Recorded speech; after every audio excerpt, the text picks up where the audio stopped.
This video is going to show you how to carry out pad stitching on a tailored jacket.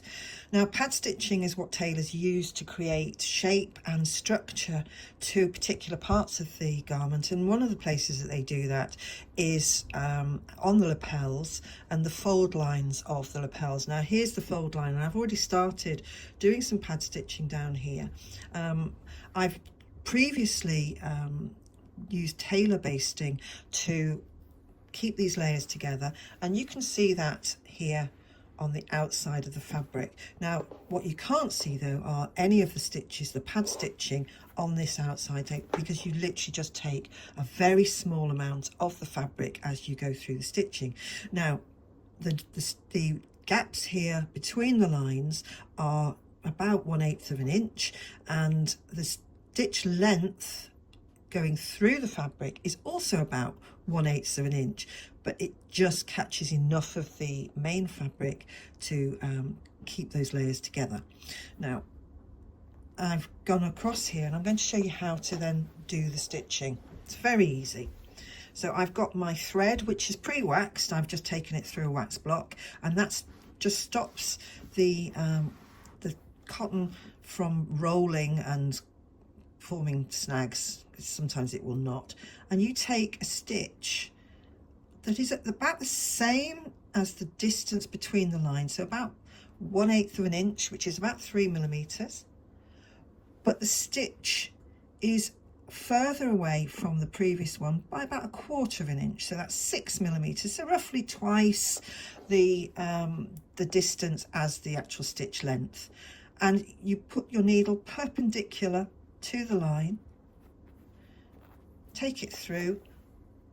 Now I've got this fabric rolled over my finger underneath, and I can feel that it's just catching the underneath fabric, the main body of the fabric, but not going through. If you prick your finger or stab yourself with your needle, you've gone too far.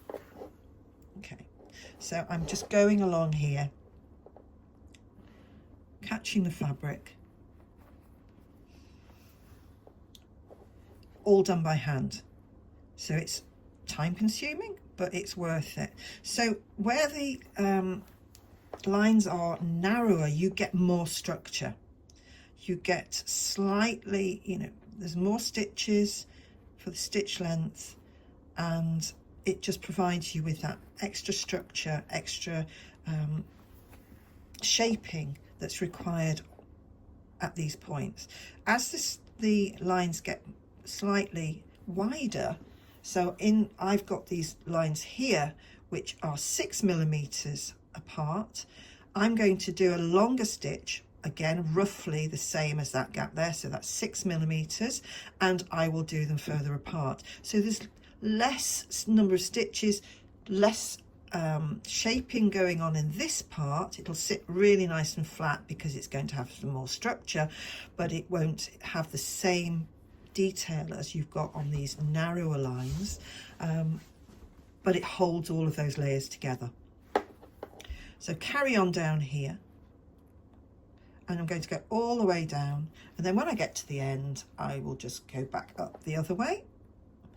I'm not pulling, and these stitches are not tight, so there's you're not causing any puckering to go through here. I could really seriously do with a thimble at the moment, but it's all good. So I'm going to carry on going down